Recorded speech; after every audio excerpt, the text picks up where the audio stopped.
សួស្តីថ្ងៃនេះផងដែរគឺនាងខ្ញុំអានទៅស្រ័យពុកម៉ែបងប្អូនហើយក៏នឹកឃើញថាបេះផ្លែស្នាយមកបង្ហាញចែកជូនដល់ពុកម៉ែបងប្អូនអស់ពុំមីងទាំងអស់គ្នាឲ្យឃើញដកទៀត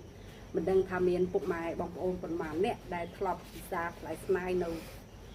វ័យក្មេងតែចំពោះនាងខ្ញុំវិញគឺថាចូលចិត្តហូបផ្លែស្នាយណាស់កាលពីនៅក្មេងហើយនាងខ្ញុំក៏ចង់មកនិយាយនៅក្នុងវីដេអូនេះផងដែរ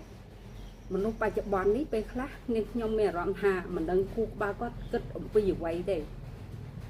ខ្លួនឯងមិនដែលចេះធ្វើអ្វីឲ្យមានប្រយោជន៍ដល់សង្គមទេនៅពេលដែលឃើញគេធ្វើចូលទៅទឹះចូលទៅតោះគេហើយអ្នកខ្លះហ្នឹងចូលចិត្តយកប្រធានបទគេនឹងយកមកនិយាយដដែលប្រសិនបើពុកម៉ែបងប្អូនមិនចូលចិត្តអ្វីមួយដែលអ្នកដទៃគេផុសអូសរំលងគឺជាការស្រេចពេលខ្លះចូលទៅខមមិនពាក្យសម្ដីមិនស័ក្តិសមធ្វើឲ្យគេនឹងមានអារម្មណ៍ថាអ៊ូអាប់ក្នុងចិត្តតែយើងបានធ្វើអ្វីខ្លះដល់សង្គមបើសិនបើយើងគិតថាវីដេអូរបស់គេនឹងអត់មានផលប្រយោជន៍អ្វីដល់យើងសុំបីបន្តិចអូសរំលងគឺជាការស្រេចហើយមិនដឹងថាគាត់គិតអីរាល់ថ្ងៃហ្នឹងពេលខ្លះចូលមកនិយាយទៅពាក្យមិនស័ក្តិសមតែរឿងមិនដែលរឿងល្អជេរចោលគ្នាហែកហួរគ្នាយកអ្នកនេះយកអ្នកនោះយកមកវែកញែកទៅពុកម៉ែបងប្អូនគិតថាជារឿងល្អមិនមែនតែចំពោះនាងខ្ញុំអត់ទេបើអ្វីដែលនាងខ្ញុំមិនចូលចិត្តគឺនាងខ្ញុំអូសរំលងហើយបើនាងខ្ញុំខមមិននៅអ្នកដទៃសិតតែពាក្យលើកទឹកចិត្តពាក្យល្អនៅពេលដែលម្ចាស់ផុសអត់ឃើញហើយធ្វើឲ្យសុបាយចិត្តចំពោះនាងខ្ញុំក៏ដូចគ្នាដែរពេលខ្លះនាងខ្ញុំឃើញខមមិនមួយចំនួនធ្វើនាងខ្ញុំសុបាយចិត្តមែនទេតែខមមិនខ្លះទៀត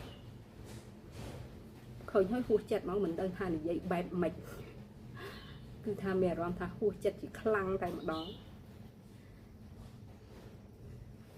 ហើយថ្ងៃនេះនាងខ្ញុំគ្រាន់តែលើកបង្ហាញឲ្យ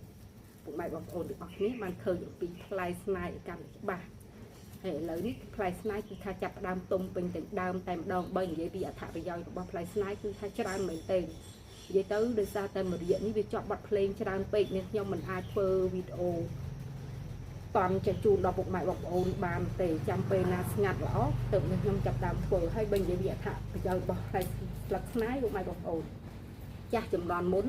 ស្លឹកស្នាយគឺគេតែងតែយកវាមកមូលហើយដើម្បីដោះធ្មេញធ្វើឲ្យធ្មេញស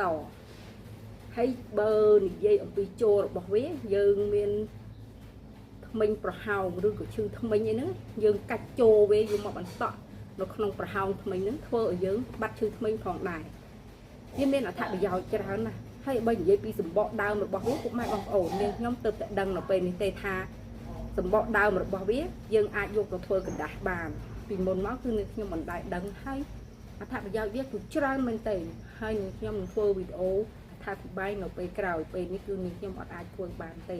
ដោយសារតែមានបទភ្លេងពីខាងក្រៅហើយណាមួយនាងខ្ញុំមួយរយៈនេះក៏រវល់ផងដែរ